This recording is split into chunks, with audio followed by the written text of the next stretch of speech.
Hi everyone, I'm Rosier and we are playing King Arthur's Legends Rise.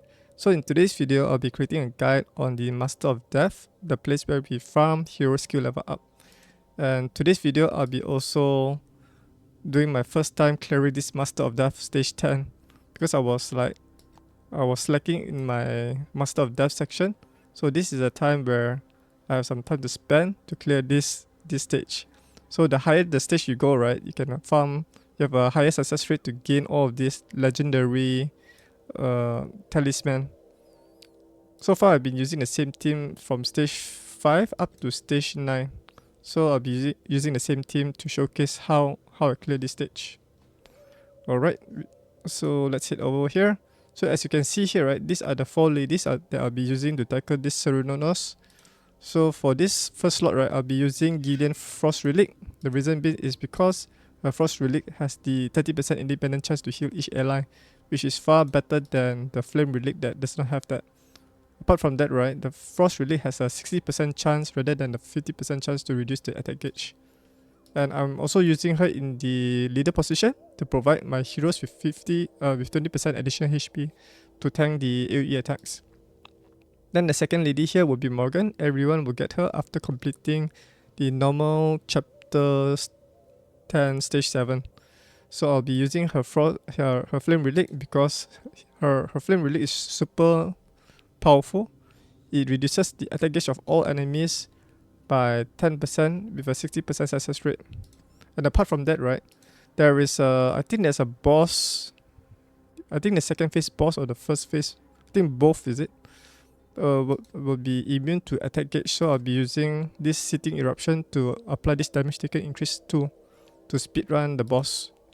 And then we have the third hero here. She's my primary damage dealer. I'll be using her Flame Relic to do massive amount of single target damage. Plus, she is able to apply this bleed to deal damage based on enemy max HP. If you do not have Rosier, you can use other damage dealer who can perform multi hits. And finally, I have Turin here. Turin is my backup healer in case Gillien isn't able to heal that much. Then I can use Turin to heal up. Other than that, I'll be constantly using her A1 because her A1 also can heal, which is this one. Attacks one enemy, also heals based on 5.7% of Turin's max HP. So I'll be using her A1 to charge up the Vigor to provide additional Vigor to Rosier to spam her A3. And the best part of all, these 3 ladies falls under the Night and Rain environment, so that they'll benefit from this stats increase, 10% or 10 attack speed increase, minus 5% damage taken, and increase the critical strike damage by 30%. This benefits your damage dealer. So let's say, assuming that if you do not have Rosier, the next best candidate would be Cormac. I don't have Cormac build, so if I have a Cormac build, right, then I'll be using him because his skill can deal massive amount of damage. Then let's say if you do not have Gillien, right, the next best substitute you can use is Isolde. Isolde is also a nice hero who can provide direct healing as well as like a continuous heal buff. Yep. And if you do not have these heroes, you can always use Tristan. Tristan is the free hero that we get. I do not recommend you to use Anguish, although he's very good in applying those chills, right? His damage output is super subpar. Yeah. Alright, without further ado, let's see how this battle works. Okay, I'll be putting this battle on manual mode. Let me quickly go through how to defeat this boss easily. So as you can see right from the skill info, the boss has a unique passive skill that grants him damage immunity at the start of the battle. That's why, right, you do not want to prioritize attacking the boss because this boss, right, will not take any damage. So in order to remove this damage immunity, you need to kill one of his legs. As you can see, after an ally dies, right, remove damage immunity, attack yourself, damage 15% of max HP. So if you're able to take down these 2 legs, right, this means that you will reduce the boss max HP by 30%. That is super huge. And additionally, right, if you remove these legs, right, then they will not be able to stun you. There's a 20% chance or 30% chance to inflict stun. So you get to avoid getting stunned by the enemy foot storm or leg storm and then you'll be able to deal 30% damage to the boss. So the strategy is take down the legs first, then only target the boss. So this is what I'll be doing. Since the right leg has a higher chance to inflict stun, right, I'll be taking off his right leg.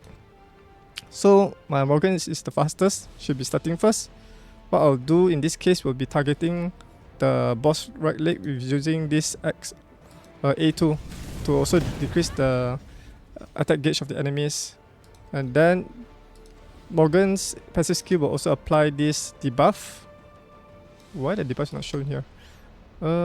It's shown on the right leg, yeah. Damage taken 80%, defense 40%. So you want your damage dealer to maximize this, to deal massive damage to this right leg. So everyone focus on the right leg now. Look at that, 50% HP gone already. Alright, for Gillien, we want to charge up the vigor, so we do not want to use her A2 yet. Same goes with Turin. Turin you can use, what is this? Maybe Turin you can use the second one because the vigor is already maxed out. Now we will focus attack again on the right leg. Look at that, so much damage.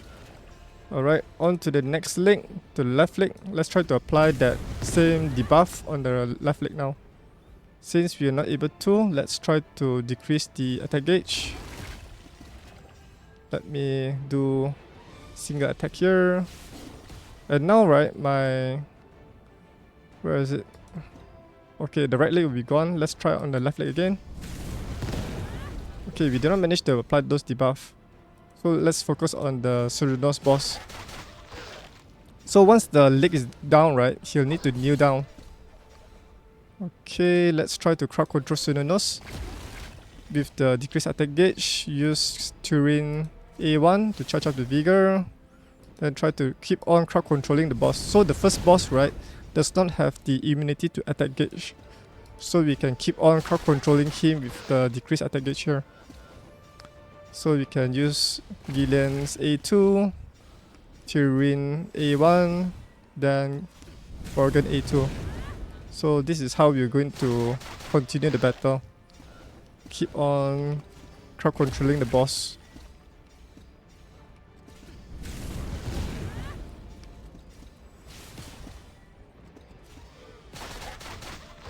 Look at that, so nice damage. That extra attack, right, is from what a Rosier's passive skill.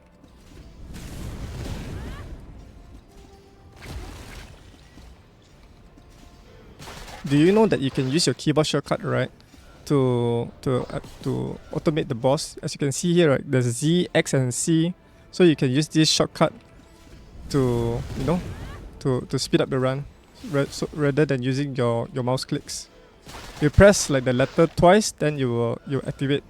First is to select the skill, and then you press X again, then it will attack the enemy. But this one works only for single enemy, right? Like what we are seeing right now. Okay. Okay, now we are on the second phase. Second phase is a bit tricky, so let's go over to the skill info to understand how the boss works. So as you can see here, right, the boss have a unique passive skill, right, that grants himself attack gauge decrease immunity. So you do not want to use the attack gauge decrease on him, but you want to use like Morgan's A3 to put more damage taken on him. But for the first and second milestone of this boss, right, you want to reduce the attack gauge for these two left and right tendrils as well as the arms. We need to crowd control them. And then, as you can see here, right, he has a unique passive skill called Severe Price.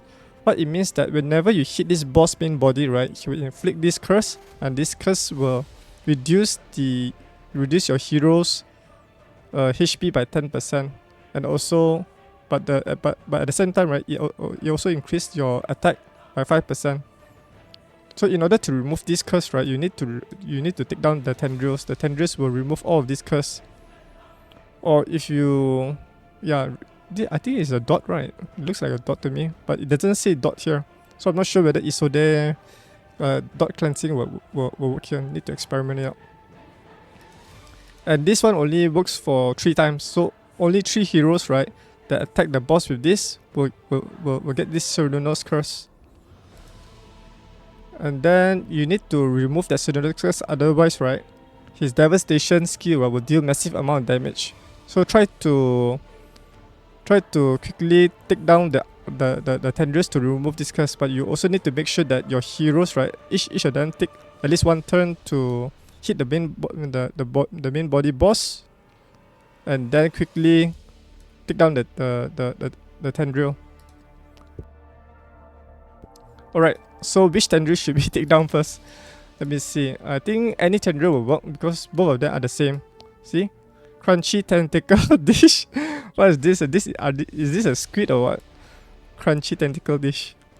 See, looks like a woody tentacle dish instead. Alright, so let me cover this tendril first. So any tendril will work. Let's target the right tendril. Okay, we have placed the buff. Then use Rosier's massive slashing mini double twin slashing serrated blade.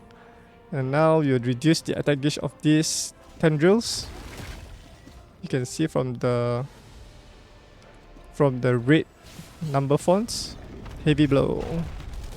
Okay, luckily it doesn't stun my hero. Okay, let's do it again. Quickly take down the tendrils.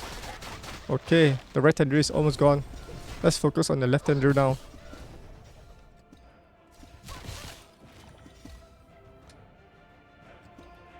Okay, left tendril is in. Target the left tendril with the debuff. So we did not manage to apply that.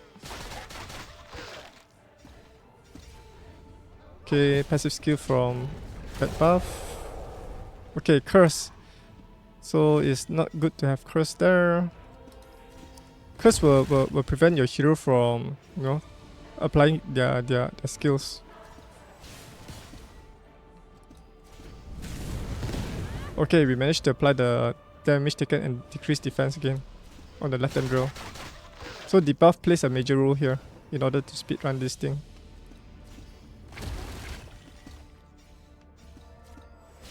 So far our hero is quite safe, but this is just only the beginning. Right now the boss, right, has applied this charge attack interrupted by 8 total hits. So this charge attack can also be can also occur in the first phase of the boss. But I think we killed the boss too fast, or we stalled the boss with the attack gauge decrease. That's why he wasn't able to charge. Now this is a place where we can showcase Rosier's multi-hits. So we'll use Morgan's A2 because it hits 3 times. So 5 plus 3. 3 from Morgan, 5 from Rosier, right? It will be 8. So we can quickly take it down. We have interrupted his charge attack. Oh no. How did he say so? Oh, 8. We need to have one more. Okay, let's target the tendril again. Control the left tendril. If we manage to defeat the left tendril, right, this will give extra turn to Rosier because she's in a stripe set. Right, since the boss has so much HP, right, what we can do here is we can rely on her bleed now.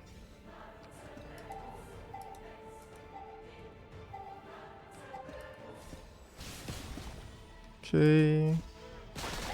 Let the bleed do the work. Now, since the boss is immune to attack gauge immunity, right, we do not want to use the second skill from Morgan. We use the A3. Apply damage taken, then do more damage. Apply more healing gain, and more attacks. Look at that. Apply a second round of damage taken. Oh, lucky it didn't stun. Let's charge up our Vigor back. More damage taken.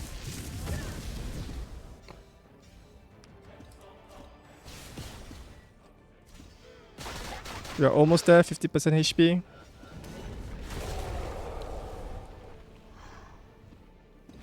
Okay, the boss received the bleed damage already. Now we are on the second milestone of this second phase of boss. So which arm should we take out? Let's check out on the skill info bag.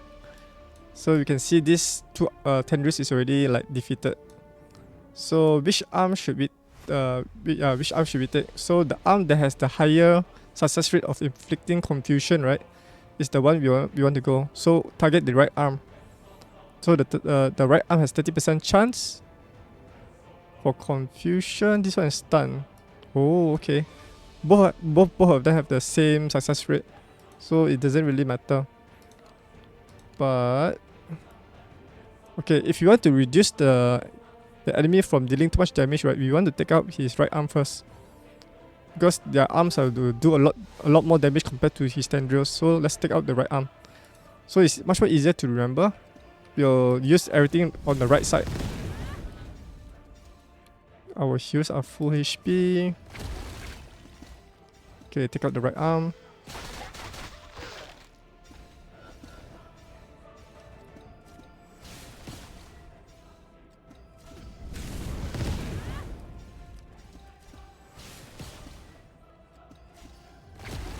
Almost there.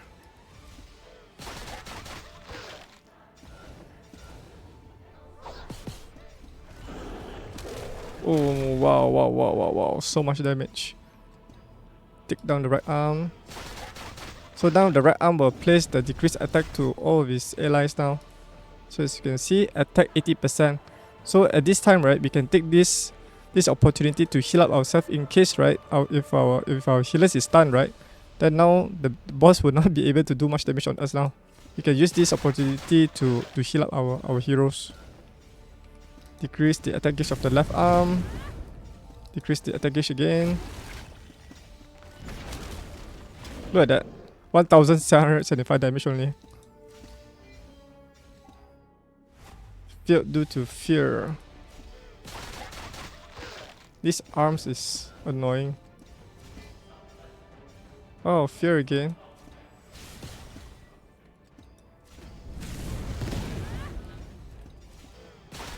Okay, left arm is gone. Now we can target the boss now. Look at his damage, like 400 only. So little.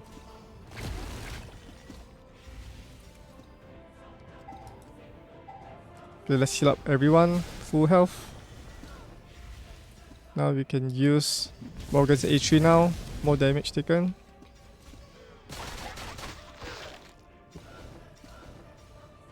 I think all of heroes are full health already. You can charge up the Vigor back. Apply A3. Healing with A1. Then Rosier with her A3. Keep on spamming Morgan's A3 as well. Wow. First time victory, 16 Serpent. Alright, we have got so much Serpent Talisman right now. Alright, so let's check out the battle stats. So as you can see here, right, the blue bar represents the damage dealt.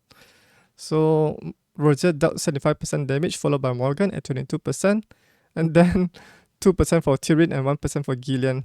The highest healer will be Gillien because I'm using her A2 to decrease the attack gauge to crowd control the enemy's turn meter, and then also healing. Whereas for Turin, she's just like a backup healer. And this is the detailed offense stats.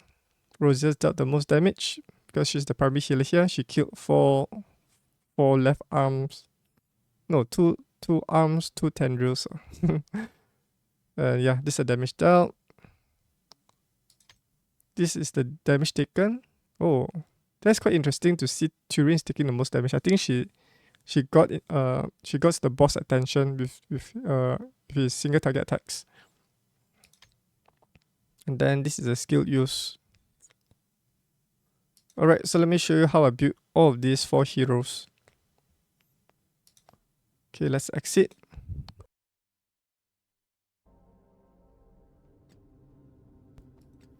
Alright, we are now in the hero management. Let's start off with Gillien.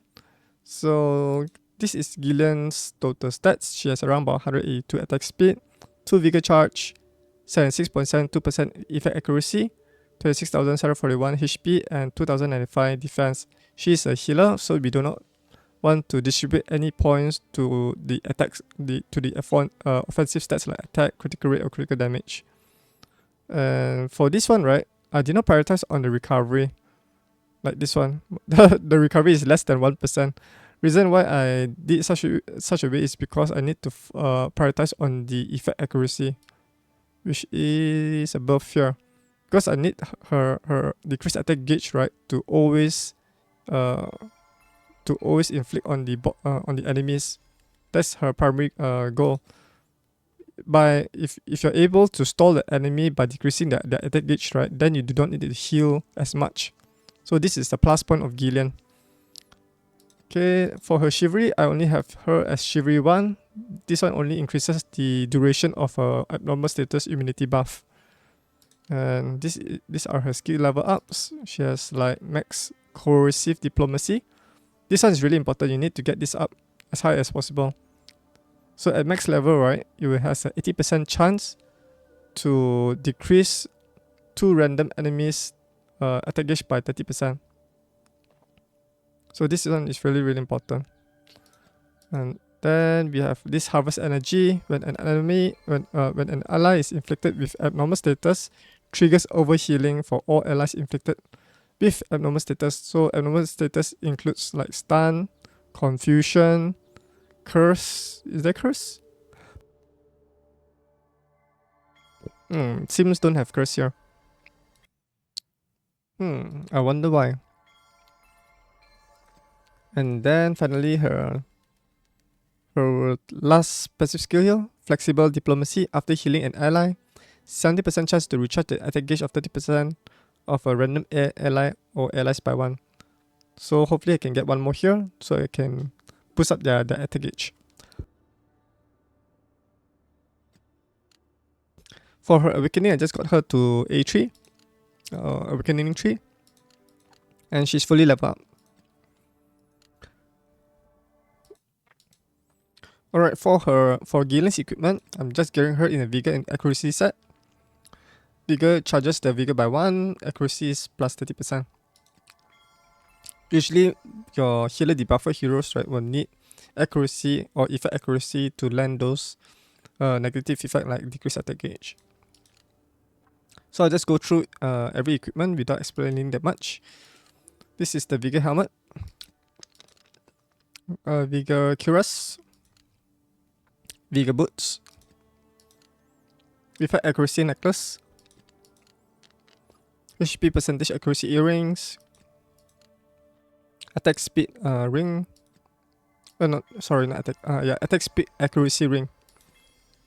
And then we have the effect accuracy belt. And then finally we have the attack speed orb. By right, we want to use immortal set for all of these 3, so that she can grant herself a barrier to protect herself. Since she does not have much HP percentage gears on her, right, she might get easily targeted, especially in arena. So it's best to get the immortal set. This is the default equipment settings. For her relics, previously I was using this flame relic, but I happened to summon this legendary frost relic from the summoning relic ticket. And yeah, so that's basically for my Gillien. So if you do not have frost, right, you do not need to worry. You can always use your secondary backup healer in case you do not have much healing. Alright, so let's move on to the second hero here, which is Morgan. So Morgan, we have her stats at 210 attack speed, which is pretty fast. I want her to go first to reduce the attack gauge of the enemies. Then vigor charge is 2 because she's in the vigor set. Then her effect accuracy is 3.65%. I would like it to be around about 70% or higher, because as you progress into a high difficulty level, right, what this always means that the enemy will also have a higher effect resistance to counter this effect accuracy. The stats to practice on her would be attack speed, effect accuracy. Then if you want to build her as a damage dealer, some sort of like a debuffer damage dealer, you can prioritize on the critical rate. Because right, once you're able to crowd control the enemy and the enemy cannot take their turn, right, then she will benefit from the critical rate, attack, critical damage. But some enemies have this immune attack gauge, right? Immune decrease attack gauge, then she might get killed there much more easily. She has a Chivalry tree, and Chivalry tree is the most important for Morgan. I level up this one, I think many weeks ago by using the legendary memory stones that you obtain from clearing the adventure as well as the main storyline. And then she has some of these passive skills to level up. Hopefully, oh yeah, I just have sufficient Serpent Talisman. So I can level up one of these passive skill. So View of Night, makes users +1, passive cooldown, cell time +7. This one is not that useful if you pair her with Turin, because Turin will help provide the night cover, the night environment. Most importantly, you want this to reduce to 2 turn cooldown. Hopefully, I'll be able to land on this one. Passive cooldown ×1. This one is when using skill 2, right, reduces the target's attack gauge by 45%. This is super huge. Removes buff ×2 from target. And then the last one is Score of Thorns. When using a skill, inflicts defense decrease 2 for 1 turn, inflicts damage taken increase 3 for 1 turn. By having 2 turns, right, it will be better because usually, right, when the boss takes his turn, then this debuff is already gone. So you want it to stick it for longer. You want this to happen. So let's try our luck. Oh no! Wrong skill! It went to the wrong place. Anyways. Yeah.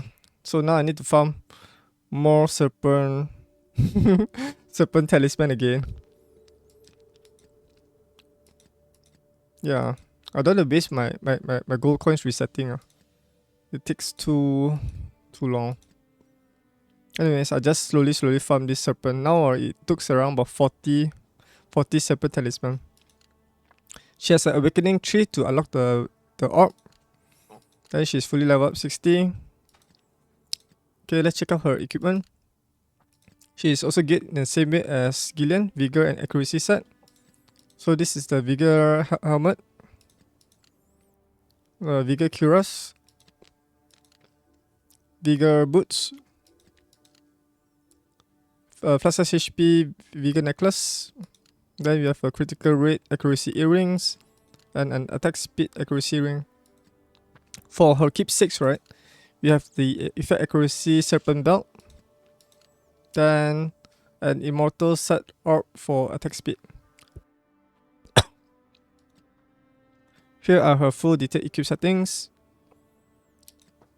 Next, for the relics, is fully level up, level 60, but only has a 4th awakening here. And this relic, right, I happened to farm the Master of Apocalypse and got some of the flame books. So I've upgraded the skills here.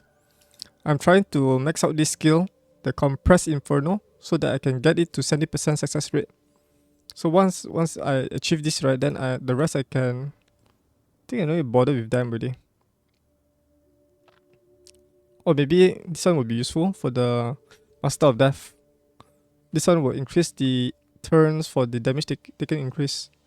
This one will be useful. But for her A1, it's not that useful because maybe this one will be useful for the Forbidden Dungeon when you need to crowd control certain enemies from attacking your heroes. Then for Rosier, I was using her. Wait, let me go through the one by one again. So for Rosier, these are her hero stats. 109, close to 200 attack speed, 2 vigor charge. I'm getting her in a vigor set as well, rather than like a offensive attack set and critical rate set or damage set. She have a 85.79% critical rate, 42.31% critical damage, effect accuracy 72.76%. You just for her, right, you just want to prioritize on some damage as well as effect accuracy to apply the bleed. Okay, for her Chivalry, get the Chivalry 8. This is the most important for everything that she does. Then for her passive skills, Just get at least one turn on this Hook of Death. Okay, the rest is all maxed out. Awakening Advance is all maxed out. Then for her equipment, she's in a Vigor set, Critical set, as well as a Strife set. So Strife set benefits her in clearing mobs. So if she is able to take down the arm, right, then she will instantly gain a turn. And also boost her attack and also recover some of her health that she lost by spamming that A3. Okay, this is her helmet, Vigor helmet. Vigor cuirass. Vigor boots. Vigor effect accuracy necklace. Critical set, critical rate earrings. And then we have attack speed critical ring. For her keepsakes, we have the Crow Belt Strife set with an effect accuracy. Then we have an attack speed Strife set orb. And finally, we have a critical rate Strife set Crow Banner. These are her full default equipment settings. Her relics, I think when you start off with her, right, I think you get her Storm. Then you try to... So how did I get this flame relic is from the summoning relic ticket that I purchased from either the clan shop or the arena shop. I couldn't remember which one, but I bought it from the shop. If you were not lucky as me, then you can always head over to the shard exchange shop to try to look for this relic. Then I have also some, I think I have some skills level up here. Hook of Death rate is plus 10% and bleed rate plus 10%. So hopefully we can max out this A3 ability here. So she can do, she has a higher success rate to apply all of these things. Oh yeah, I missed out Turin. Okay, finally we have the 4th hero, our backup healer here, Turin. Turin attack speed is 165, which is pretty slow. Hopefully I can get her around to the 170 to 180 range. Vigor charge is 2. Her HP is pretty high at 34,000. Defense is 2,140. And for her recovery is around about 42.43%, which is a bit low for my liking. Hopefully I can get it to 50% and above to boost up her healing. Because right, with her healing plus there's one buff that boosts up her healing, right? Her healing can go over 8,000 from one healing up. So this is really, really powerful. You do not need to build her with any effect accuracy because she doesn't let any negative effects. Okay, let's go over her chivalry. For her chivalry, right, you just want to get her to this chivalry 8. Darkwood's Grace enhances recovery powder to healing elixir.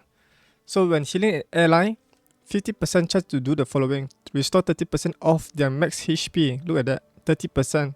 And then grant abnormal status immunity for 1 turn. Cooldown is 1 turn. So if you happen to have a hero, right, that is in very, very low health, especially for Rosier who keeps on sacrificing her HP, right, then Turin will help a lot in this scenario. That's why it's nice to bring Turin here to quickly recover your hero's HP. But this one will require you to get her Chivalry 8. This makes her, right, one of the best healers for dungeons like Yasker Hack, the dragon dungeon that deals a lot of damage. You can use her to quickly heal up the hero. But this one is only for one hero. Okay, for her skill level up, it's already maxed out. Gain healing elixir for 2 turns, and yeah, all of these things. Okay, what's this?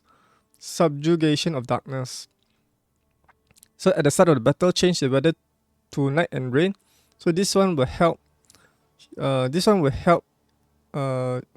heroes, right, that is under the night and rain, to gain all of those benefits. So if you're battling against enemies who likes like day and the heat, right, then if you just bring Turin in, you change their favor into your favor now. Then her awakening is almost maxed out, just a 5-star. Once I get the 6-star, right, then I'm able to unlock the banner slot and quickly equip her in an immortal set. She's fully advanced, level 60. Okay, let's move on to her equipment. She's geared in a vigor set. Previously I was gearing her in a vigor encounter, but the counter is not really helping that much, so I prioritize on the primary stats instead. So this is the vigor helmet, vigor cuirass, vigor boots, vigor HP percentage necklace, HP percentage resistance earrings. I'm just focusing on the HP percentage here. And then we have accuracy recovery ring. I'm trying to boost up her recovery. So usually, right, the recovery primary stat falls under the ring as well as the belt. So right, you will not have the chance to get attack speed on your healers.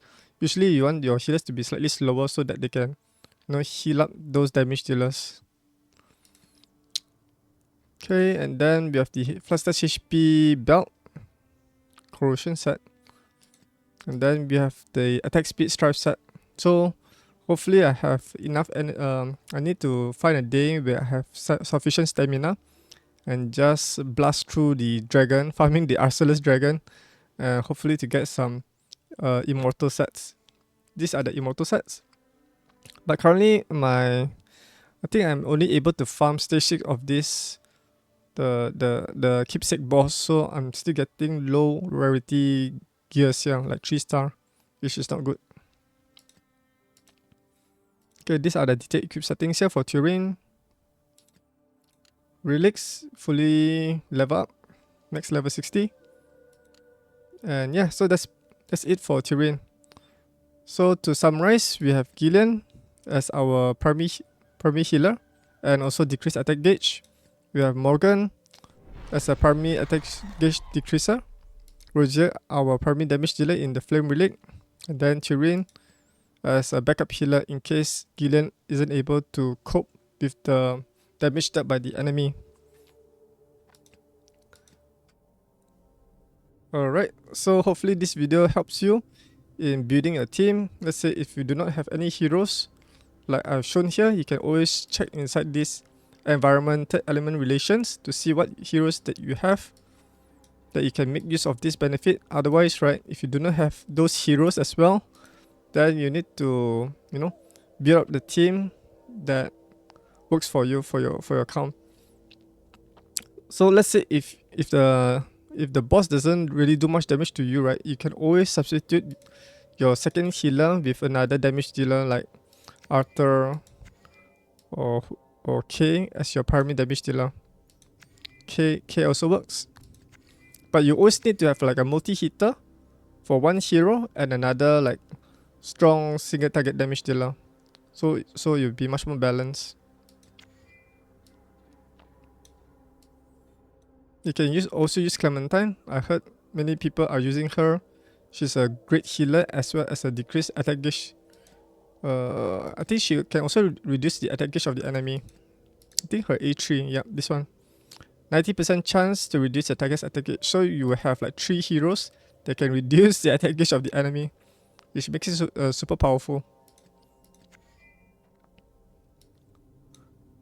I think that's it for my team. Yeah, hopefully you learn a thing or two on how to clear all of this Master of Death. It took me a while to get there because I need to build up my heroes, my gears, level up those relics, getting the skill boosts from this Master of the Apocalypse in order to reach to this stage. So do not be frustrated that you could not get there quickly, because this one would take the time. So I managed to clear Master of Death stage 10 on which day? I think 1 month and 20? Is it 1 month and 20 days? Oh, 1 month and 24 days. So yeah. So you need to take some time to build up your heroes to get to that point.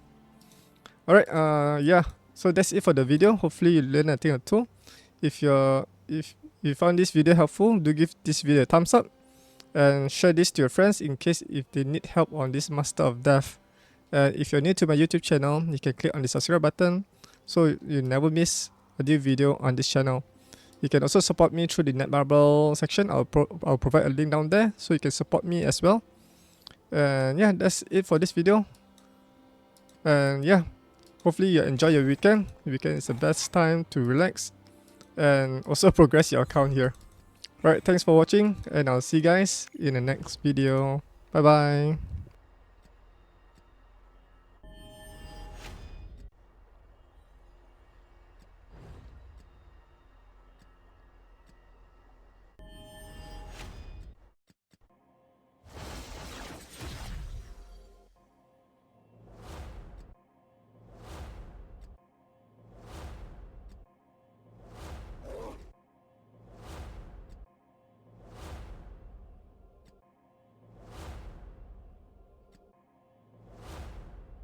Good intentions do not guarantee good results.